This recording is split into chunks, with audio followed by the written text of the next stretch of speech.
Familia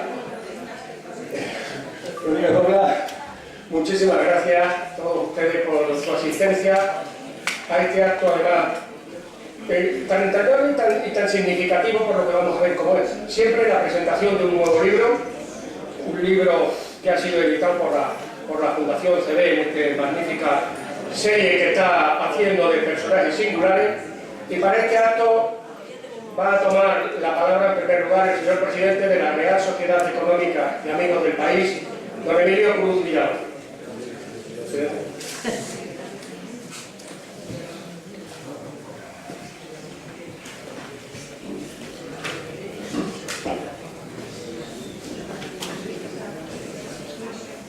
Buenas noches a todos.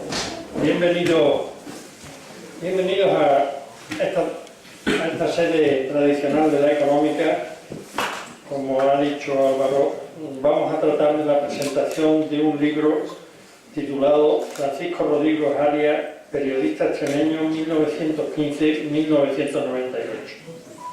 Los autores son su hija María Dolores Rodríguez Orla y don Manuel Ruiz Carmona.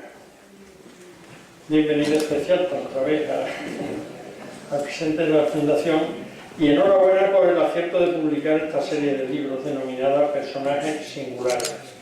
Publicar en Badajoz, en esta ciudad nuestra, donde con tanta facilidad olvidamos a todos los que honradamente han trabajado por ella, me parece un gran acierto.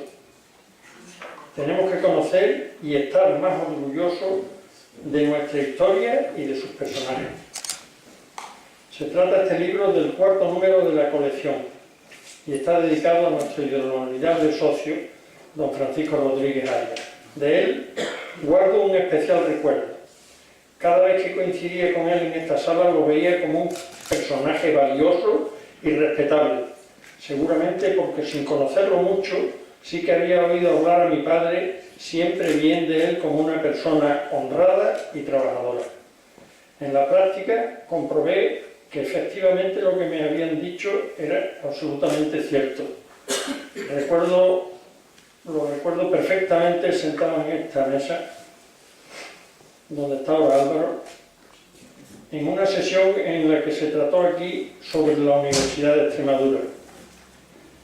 Con el ardor y con la claridad con que defendió la necesidad de que Cáceres no se llevara nada de ciencias a su campo, porque el acuerdo había sido que allí fueran las facultades de letras, fue, a mi modo de ver, ejemplar, sin ninguna duda.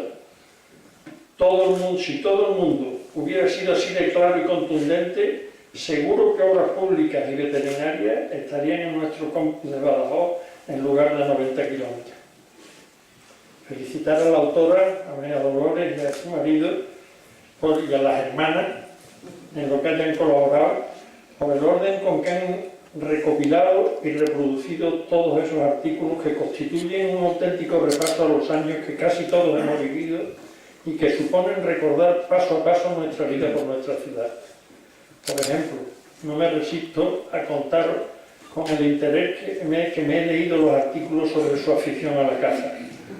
Yo también, como él cuenta, fui muchas mañanas, de noche todavía, al frente de Juventudes a la misa de don Apolonio. Allí cerca del altar siempre había alguna escopeta y varios bártulos. Cuando terminaba decía, podéis iros en paz y que tengáis suerte. Muchos años después casé también con el cura. Con todos esos recuerdos revividos y reactivados he leído los artículos de caza que ahora publicáis, reviviendo cada momento con todo detalle. Pero confieso que además los he leído con mucho interés, a ver si me enteraba de quién fue el que le pegó el tiro a don Francisco Ruiz Bermúdez.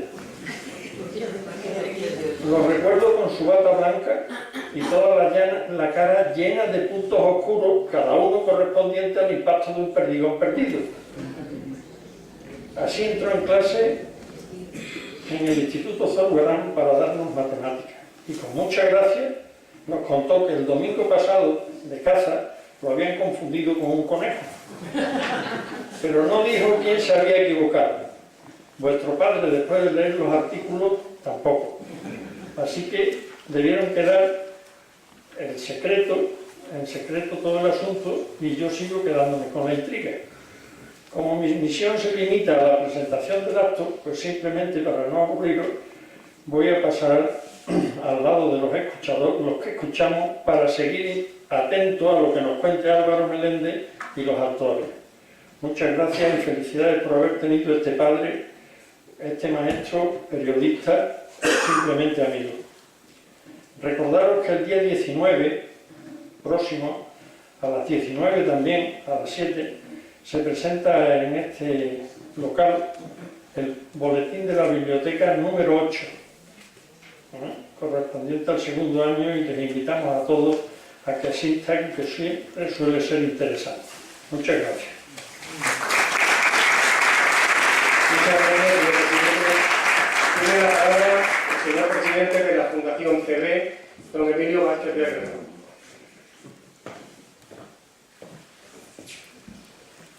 Buenas tardes,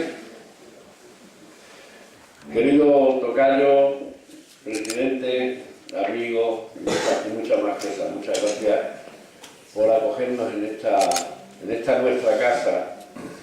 Que la razón por la que esta presentación de este libro, de esta obra, se hace aquí es por la importancia que tiene esta casa para Francisco Rodríguez Arias y para toda la económica en general, pero la económica con Francisco Rodríguez Arias en esta casa. El otro día cuando hablaba con Loli me decía, estarás con nosotros, ¿no? No iba a estar. Yo creo que quizás lo más representativo y lo más importante que casi toda la ciudad puede hablar de don Francisco Rodríguez Arias es su versión quizás más conocida como periodista, redactor jefe, subdirector del Hoy y el todo del periódico Hoy, y del periodismo de los años 40, 50 y 60 de nuestra ciudad. Su agudeza, su perspicacia, su saber escribir y su amplio conocimiento de la sociedad y de la ciudad nuestra y de la actividad política de esa época lo hacían como una de las personas, y lo sé por testimonio de una persona que conocía extensamente casi toda la obra periodística de España, decía, lo que dice este hombre en este periódico de provincia no lo dice absolutamente nadie. Estábamos aproximadamente en los años 74, 73, 70, los últimos años de Franco, que tan difícil fueron aquellos años. Pero para mí, independientemente de su gran valía como periodista, que la tiene indudablemente, para mí, pues lo conozco de toda la vida, pues en principio como maestro, pero maestro de maestros. Aquellas listas interminables de gente que entraba en aquella casa de los grupos de José Antonio a preparar sus oposiciones, promociones y promociones, de preparar gente, de ilustrar, de llevar al mundo del magisterio gente perfectamente preparada, solamente nacía de un hombre, un auténtico maestro. También lo conozco como padre de mis amigos, de amigas y fundamentalmente de mi amigo Paco, pues quizás serán más de 60 años ya que lo conozco. Un hombre que dentro de su gran afición de la caza y de estar en el campo, se unía también esa vocación de querer saber todo, gran aficionado a observar los astros, las estrellas. Tenemos un observatorio maravilloso en esa casa que se hizo en el campo, y cada vez que ibas a hablar con él te decía, ven para acá, que te voy a enseñar, y te subía allí arriba, e intentábamos mover aquello a ver si veíamos algo. Yo no veía muchas cosas, pero vamos, tenía que creer y decía que sí, porque cualquiera me decía que no. En nombre de un entusiasmo, de un querer enseñar, de dar consejos constantemente y de guiarnos a muchos de los que hoy día ya somos un poco mayores por este mundo.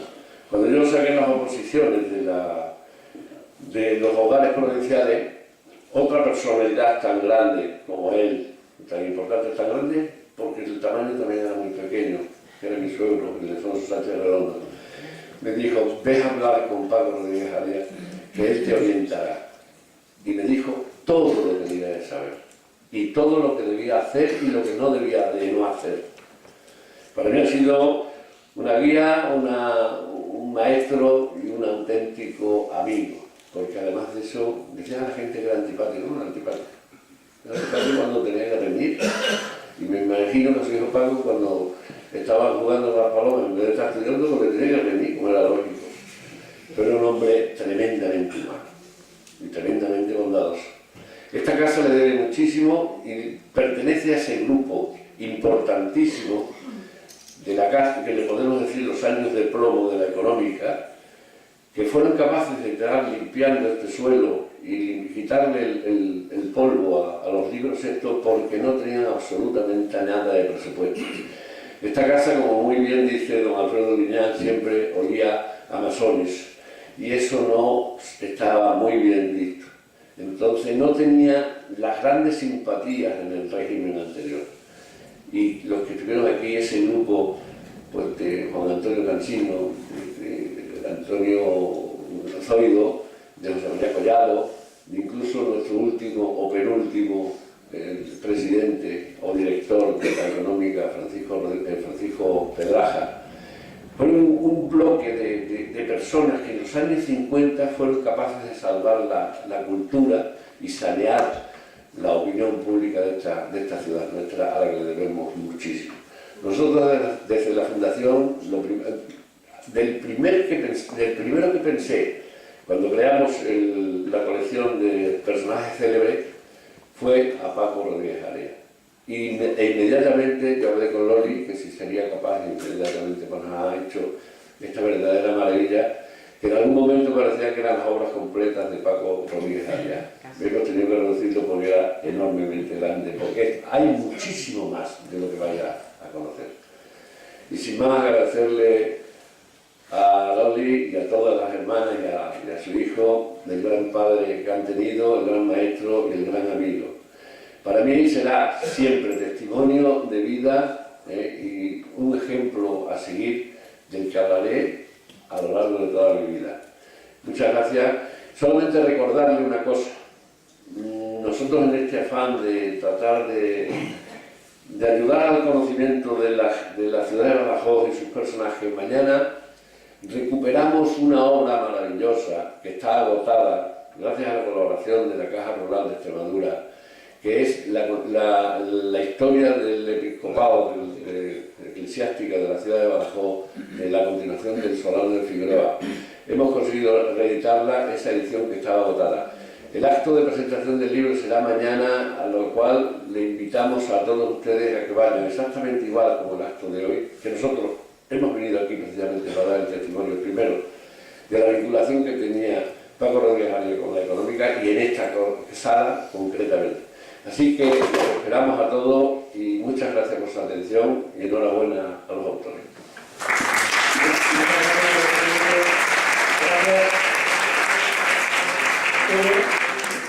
Vamos a hablar, a tratar del libro. Nos acompañan los autores, doña María Dolores Rodríguez Dobla y Manuel Ruiz Carmona, hija y yerno de don Francisco Rodríguez Area. Son catedráticos de Geografía e Historia, de enseñanza media, y han ejercido gran parte de su carrera profesional en Sevilla, Córdoba, Jerez de la Frontera, en diversos puestos de dirección y de responsabilidad en los institutos. Han presidido la Asociación de Profesores de Geografía e Historia de Andalucía, Esperia, y han participado en la publicación de numerosos libros de texto de los temas de cultura andaluza. Manuel Ruiz Carmona intervino en la elaboración de las carpetas de cultura andaluza, publicadas por la Junta de Andalucía. Y doña María Dolores Rodríguez Dobla ha sido asesora en el Centro de Profesores de Jerez de la Frontera, ha ocupado el cargo de coordinadora en la Comunidad Autónoma de Andalucía en las asignaturas de su departamento durante la implantación de la LOCSE y ha creado y dirige el Museo Histórico del Instituto Padre Luis Coloma en Jerez de la Frontera. En el campo de la investigación histórica, aparte de, como hemos señalado, de numerosas publicaciones didácticas de historia y de ciencias sociales en general, en el campo de la investigación histórica han catalogado el archivo documental de Antonio de Orleán, duque de Montpensier, y Luisa Fernanda de Borbón, infanta de España y sus descendientes, que procedente del Palacio de San Telmo de Sevilla, hoy forma parte de la Fundación Infante Duque de Montpensier en Sanlúcar de Barrameda.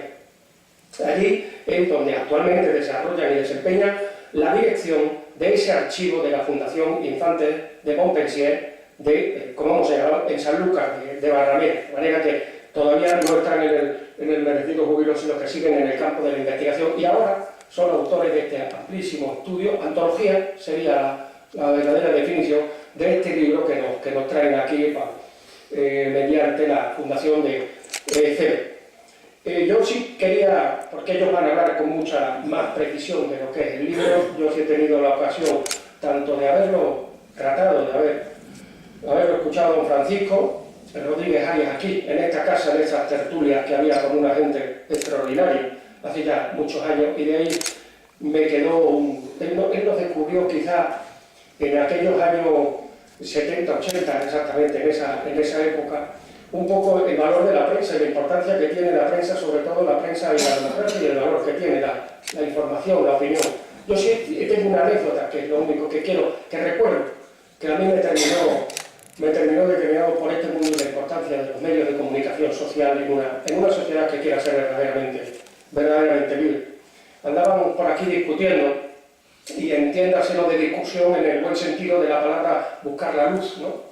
Discutiendo acerca de la prensa en unos tiempos tremendos y muy interesantes, de los que el día 19 vamos a tener cumplida reseña con el plantel de magníficos periodistas que van a venir a nuestra casa, ya señalaba antes nuestro director, nuestro presidente. Y le decían que para qué vaya la prensa, si eso estaba vendido, que tal, que las empresas, y al final salió don Francisco, lo recuerdo perfectamente, y señaló una cosa. Dice, mirad, desengañaros, ¿para qué viene la gente a esta maravillosa biblioteca? Sobre todo, ¿qué es lo que viene a ver? Viene a ver nuestra hemeroteca. Y es cierto, la hemeroteca de la Real Sociedad Económica de Amigos del País, para el que no la conozca, una de las mejores hemerotecas de Extremadura y de temas extremeños, y es verdad que es, digamos, el foco principal de atención para el estudio y la investigación. Hay medios de comunicación de todas las tendencias, evidentemente, fundamentalmente para investigaciones históricas del siglo XIX, y lo que es todo el siglo XX, todas esas colecciones, es a lo que viene a ver, porque de una u otra manera el periodista siempre va a dar fe de lo que hay. De una u otra manera nos vamos a enterar, o por lo que se oculta, o por lo que dice, o por lo que dice el periódico de una tendencia, o lo que dice el periódico de otro. Pero está ahí la importancia. Para saber la historia, yo siempre cuando hablan o intentamos hacer esa historia a todo pasado de hace 20 o 30 años, siempre les digo y les aconsejo, buscar la prensa de la época. Buscar la prensa. Aunque le digan que es prensa parcial, que es prensa de un tipo. Eso nos lo inculcó don Francisco y es cierto. Por ese amor a la prensa, por esa importancia que supo hacer, por la atención y todo lo que sirvió a esta Real Sociedad, fue por lo que al poco de su fallecimiento, en el año 2003, esta casa, que no había hecho desde hace un montón de tiempo los premios, instauró ese premio de periodismo Ciudad de Badajoz. Francisco Rodríguez Arias lleva su nombre porque verdaderamente era maestro, porque era maestro y era periodista, y era maestro y periodista y fue maestro de todo lo que pudimos tratar. Y sin más, tiene la palabra doña Dolores cuando usted quiera. Muchas gracias.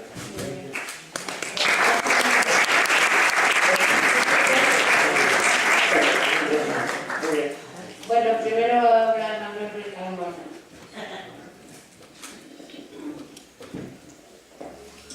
Y voy a ser muy breve, porque la autora real del libro, la autora es María Dolores. Yo he sido su ayudante. He trabajado con ella, justamente en este año 2018 llevamos 50 años juntos. No son las horas de oro, porque estoy hablando de cuando empezamos, ¿no? Y hemos trabajado, como antes ha dicho, pues muchas cosas, hicimos las oposiciones juntos, sacamos los dos la cátedra felizmente, y bueno, luego ya, a partir de ese momento, en infinidad de empresas hemos estado colaborando uno y otro. Y cuando se puso en marcha este proyecto de hacer la vida de Francisco Rodríguez Arias, pues claro, lógicamente ella era la que lo iba a hacer y yo ayudarle. El motivo por el que aparezco en el título es por algo que tiene que ver con lo que hace un momento ha dicho Emilio. Y ella hizo un libro de 600 páginas en el ordenador. Y cuando llegamos ya a la el momento de la maquetación, las 600 páginas en un libro eran 950 aproximadamente, ¿no? Entonces rebasaba todos los límites. Y claro, si quería publicar el libro, había que hacer una cosa más reducida, ¿no? Hablando con el maquetador de la imprenta, ¿no? Tenía que reducir 200 páginas más o menos. Así que, imaginaos vosotros, esto era el mes de mayo, más o menos. Queríamos que saliera pues, en este año 2018. Y ahí fue, o sea, aparte del trabajo que ya habíamos hecho, yo que había colaborado con ellos, y también un colectivo de personas que son las hermanos, y más gente incluso que no son de la familia, pues aparte de ese trabajo, lo que hacía falta era ahora reducir 200 páginas que cuesta trabajo. Ahí fue donde ya me impliqué yo directamente para ayudarla, porque es más fácil destruir que construir. Es más fácil deshacer, y para el que ha construido algo es difícil deshacer eso que ha hecho, ¿no? Y entonces ahí sí que yo ya colaborando con ella, poco a poco fuimos intentando que la reducción del libro fuera una mejora. Era lo que nos llegaba, ¿no? Y bueno, pues a finales de junio ya teníamos el libro reducido, simplificado, pero que había ganado en consistencia, entendíamos, ¿no? Y después viene, porque esto es como un partido de fútbol, hasta el último minuto, hasta este momento, no se ha acabado el trabajo, ¿no? Pues fuimos mejorando, porque luego vinieron las pruebas de la imprenta, esa me parece que fue a finales de septiembre, a corregir todo aquello. El libro, si os fijáis, son 540 páginas, me parece, había que leérselo de principio hasta el final, ¿no? Corregir las cosas que se veían, hubo errores por nuestra parte, y hubo errores también por la imprenta. Luego la segunda prueba de autor fue a finales de octubre, más corrección, y ahí en ese momento fue cuando, por una deferencia de María Dolores, diríamos, me dijo: te voy a poner como autor también, ¿no? Por eso digo que yo no he sido autor, yo he ayudado a hacer la obra, y entonces es ella la que debe de hablar y comentar el libro. Por supuesto, no hace falta decir que para mí es un orgullo estar ahí, por el cariño que le tenía a Francisco Rodríguez Arias, que era mi suegro, ¿no? Y sobre todo por colaborar con su hija, que es la que ha hecho efectivamente, como ya he repetido, el libro. Nada más. Por la tarde.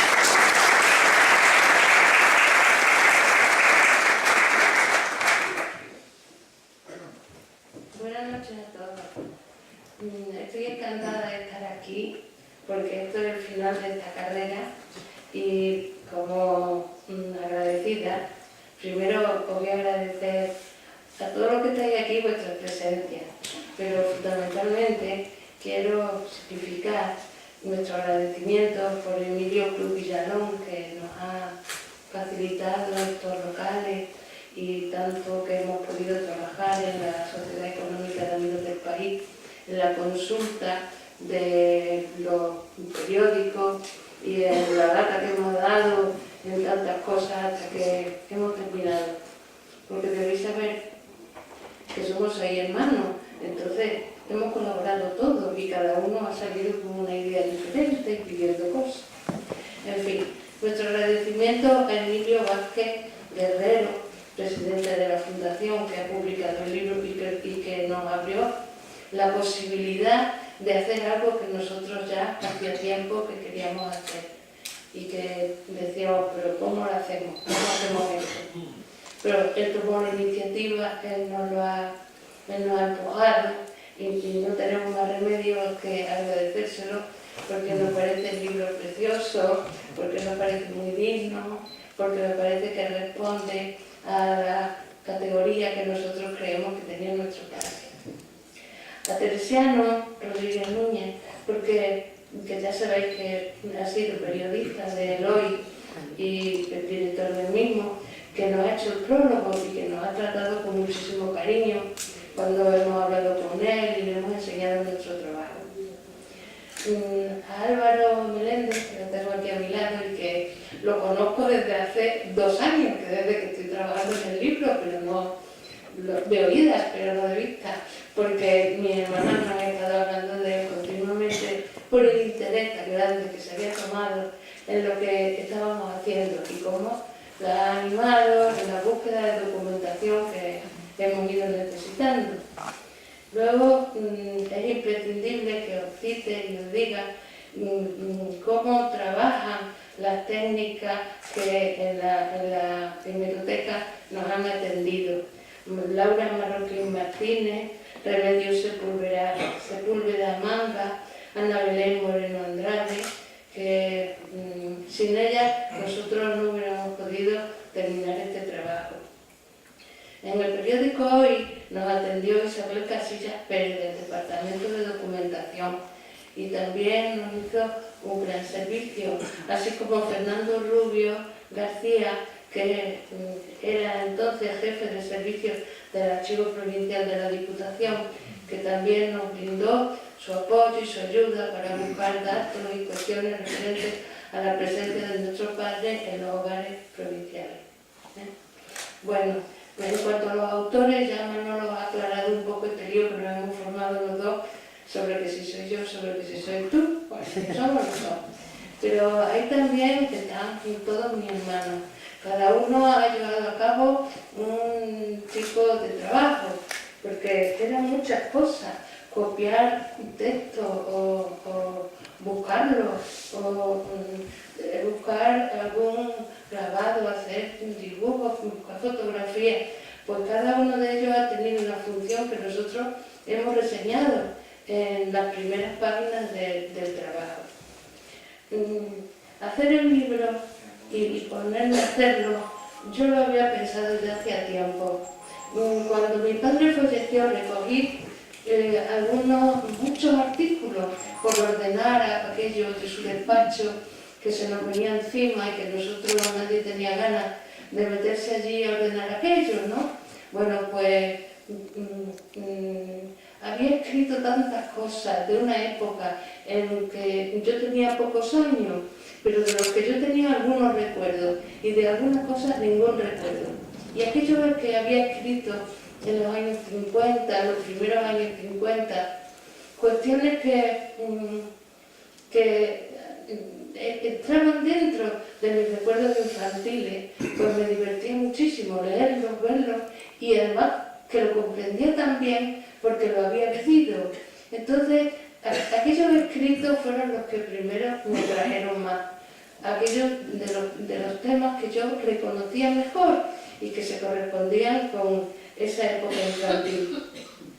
Esa parte de la escritura de mi padre está en lo que él denominó una sección del periódico que se llama El Correo del Lector, y que si alguna vez tenéis tiempo o ya estáis jubilados y queréis leer esos pequeños artículos, es que va enseñando día a día la historia de la ciudad y además unas anécdotas tan curiosas y el conjunto todo, la idea que da de la ciudad. Al pertenecer a la asignatura de historia, pues eso me gustaba mucho, me gustaba más todavía. Y ese era el tema por el que yo hubiera comenzado a trabajar, que no lo he trabajado porque aquí he tenido que ir simplemente mostrando un trabajo más de lo que hizo.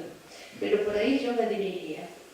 Luego mi padre escribía, y escribía en todas partes. Escribía, doblaba las cuartillas y según el tamaño del bolsillo, y allí apuntaba y apuntaba y apuntaba, y a ver quién la ordena esos papeles de mi padre, que se les reconoce por su letra, ¿no? Y sé que son suyos por eso. Pero escribía tanto y luego a eso no le daba ni fecha, ni le ponía título, eran simplemente ideas que se le ocurrían de lo que iba a hacer para el día siguiente o para esa semana. Bueno, pues todos esos papeles los hemos revisado y hemos tratado de darle orden y junto con sus escritos, con sus conferencias, con aquellas cuestiones que escribía porque le apetecía, tenía ganas o tenía una preocupación y se desahogaba escribiéndola, aunque luego no la publicara. Así es que en el libro pues hay muchas cosas del periódico, pero hay muchas cosas de conferencias, hay muchas cosas de escritos privados suyos, que sin que nosotros le hayamos faltado a su intimidad, pues no, muchos los hemos introducido en el trabajo. Hay otros que hemos publicado, que nunca publicó, y que sabemos que él quería que se publicaran, pero que él no llegó a publicarlos. Y luego, más tarde, os diré qué escritos son esos. Bueno, y en esta circunstancia apareció Emilio Vázquez en 2016, que me dice: Loli, ¿por qué? Porque así como me llaman mis hermanos. Loli, ¿por qué no escribí un libro de tu padre? Y a mí no me lo tuvo que repetir más, porque él no sabe que a continuación me decía: yo voy a hacer el libro de mi padre. Y desde entonces hasta ahora, pues ese ha sido mi trabajo, mucho y constante. Y he trabajado en el verano, he trabajado en el invierno, en las vacaciones, y siempre que mis nietos, que ya tengo una coleccioncita, me han permitido, pero ahí se ha quedado ya. En fin, quiero ir deprisa porque no quiero, tengo tantas cosas que deciros que me puedo alargar muchísimo tiempo. Entonces, sin ser pesada, os diré que nosotros hemos distribuido los temas en el libro, haciendo primero una introducción en donde veréis qué ideas tenemos nosotros, porque ahí indudablemente se irá viendo las ideas que nosotros tenemos y también las que hemos obtenido después de tanta lectura, porque yo tengo que confesar que los artículos de mi padre leía algunos, pero aunque me decía a mi madre: lee lo que ha escrito papá esta mañana, yo no lo leía, porque yo qué sé, entonces no me gustaba aquello tanto, luego me gusta mucho más. Y ahora es cuando verdaderamente me he enterado de muchísimas cosas, de otras sí sabía, vamos, no es... En fin, introducimos también la biografía personal suya, de casa, de la familia, un poquito, no mucho, lo que nosotros hemos visto que era lo más apropiado. Y ya cuando lo leáis veréis, yo quiero sin embargo destacar en esa biografía, y puesto que estamos hablando tanto de mi madre, de mi padre, pues quiero destacar la figura de mi madre aquí en estos minutos, porque mi madre era mi padre, eran los dos a la vez, eran amigos compenetrados y era un matrimonio de éxito. Mi madre daba ideas a mi padre a lo mejor contestaba un poco despectivamente: pues soy yo. Pero Paco, pero tú no ves qué pasa esto.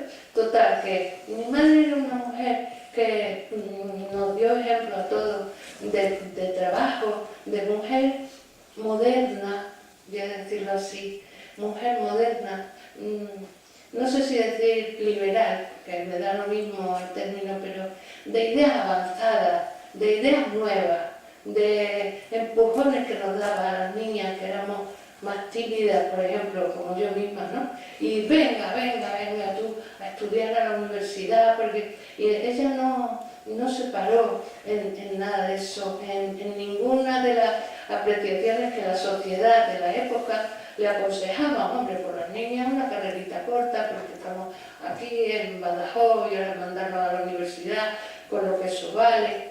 Mientras mi padre dando clases, porque lo del periódico y lo de los hogares llegaba, pero claro, es que éramos seis estudiando fuera, y sin la universidad, que era el gran problema, ¿no?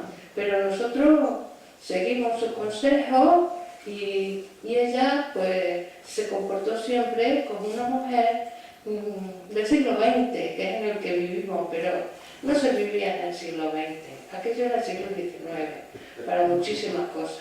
Ella estaba junto a mi padre, no estaba bajo su protección ni nada de eso, ya era la persona que estaba a su lado, y no era el matrimonio de la época, que era de otra, veía yo y analizarlo después, que era de otra forma. Entonces este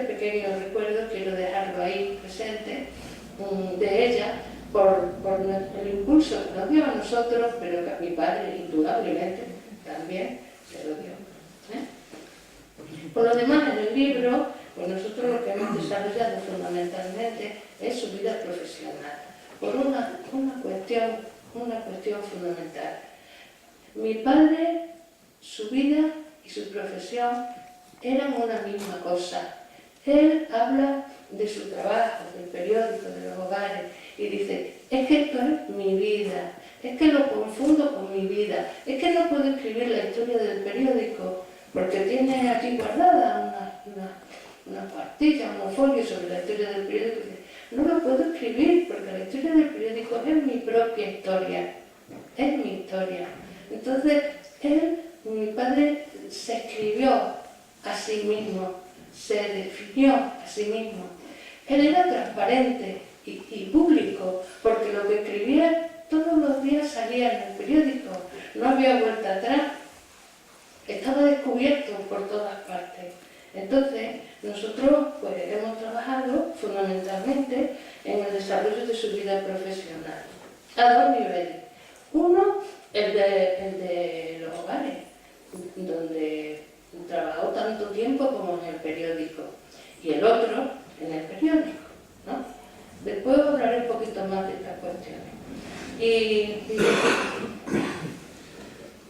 su trabajo fue en Badajoz, la ciudad que él cuidó, o quiso cuidar, o que quiso proteger, o que ambicionó para ella lo mejor que pudiera haber en la vida.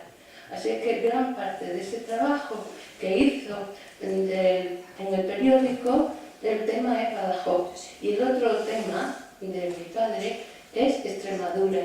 Están los dos correlativos en el tiempo. Primero Badajoz y después Extremadura. Yo voy a decir por qué. Porque los primeros 20 años de su profesión, pues son los años 40, 50, primero de los 60, bajo una censura tremenda. Mi padre no encuentra mejor tema que trabajar que fuera sobre Badajoz. Trabaja fundamentalmente en los informes que hace del ayuntamiento. Era el periodista de la información local, y ahí es donde él vierte todo lo que va viviendo y todo lo que va sucediendo en Badajoz en esa época. Pero después de mediados de los 60, o ya iniciados los 60, su horizonte se amplió mucho más a Extremadura. No es que esto sea tajante, ¿no? Pero que lo veo yo así, porque así fue en realidad. Y entonces comenzó a trabajar por cuestiones ya de toda la región, y la región para él fue ya su Biblia. Y lo que aquí pasaba, lo que aquí sucedía y lo que aquí faltaba. Entonces son dos periodos, el primero de Badajoz, el segundo es de Extremadura. Las últimas actividades aparecen en el libro y al final son las actividades que hizo después de su jubilación. Cuando se jubiló era muy joven, tenía 62 años. Entonces trabajó aquí en la económica, porque él era muy de la económica y de lo que la económica significaba. Y entonces fue cuando llegó aquí a ser vicepresidente, y como vosotros habéis referido, entonces fue su presencia aquí, hasta que ya falleció, o sea que fueron más de casi 20 años, ¿no?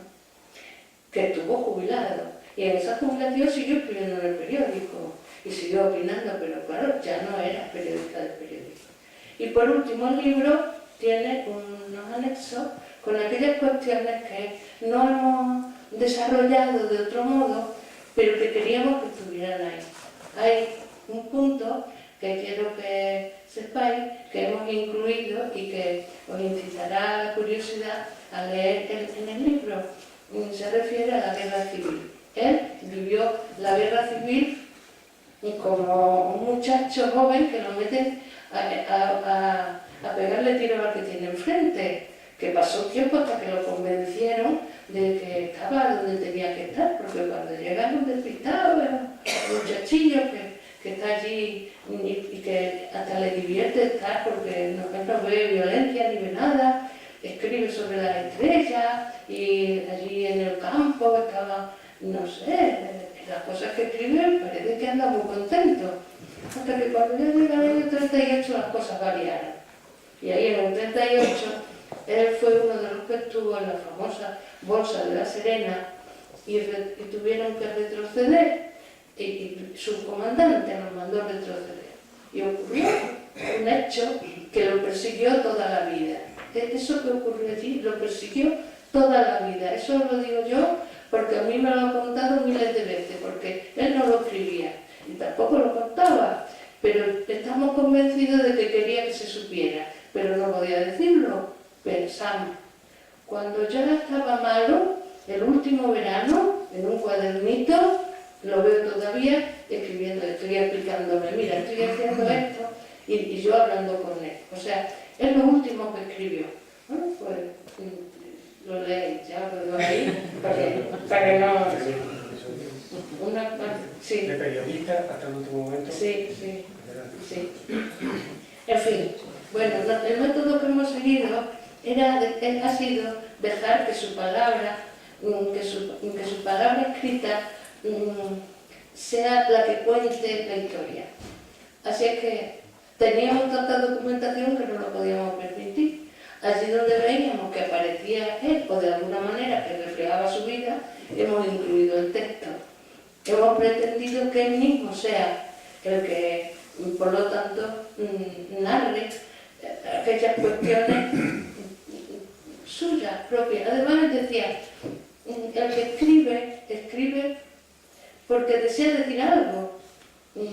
Yo escribo porque quiero decir cosas. Y eso lo repetía mucho. Por lo tanto, él se cuenta a sí mismo muchas veces, como antes he dicho.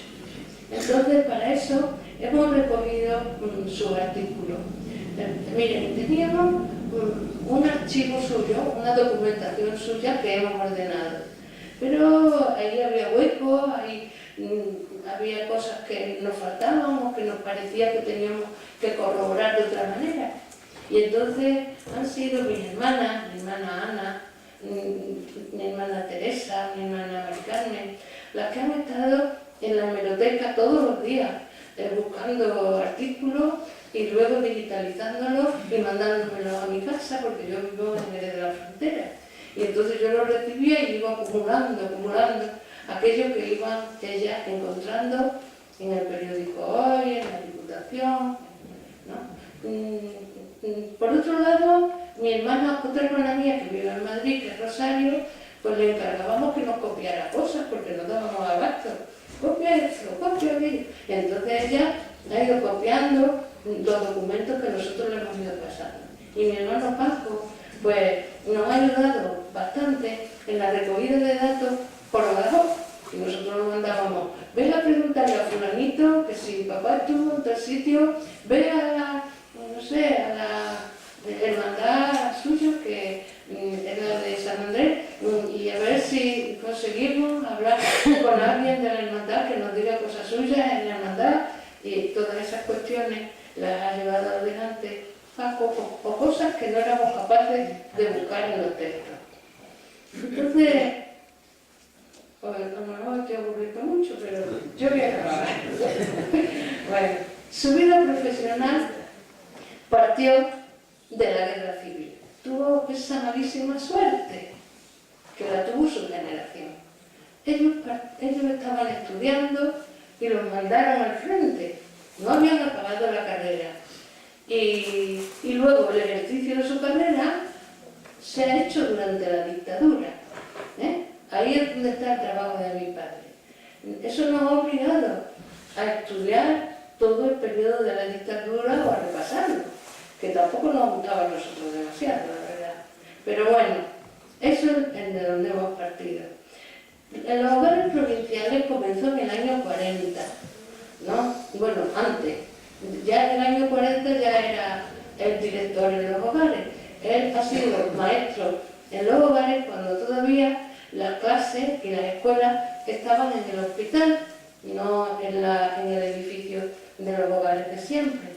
Entonces él escribe sobre el lugar donde vivían los niños de su clase, dice que dormían de 3 en 3. Podéis imaginaros la miseria, la pobreza de aquellas personas o personitas que venían de toda la provincia por falta de familia, enfermedad de los padres, y que se recibían de docenas en docenas cada día, porque los niños van entrando cada día, no había fecha para que entraran. La Diputación iba seleccionando. Entonces, muchas veces había más de 500 niños en los hogares en los años 50. Eso lo he visto yo y yo lo he vivido porque yo he estado muchas veces con los niños de los hogares y he estado en el patio de recreo con ellos y eso.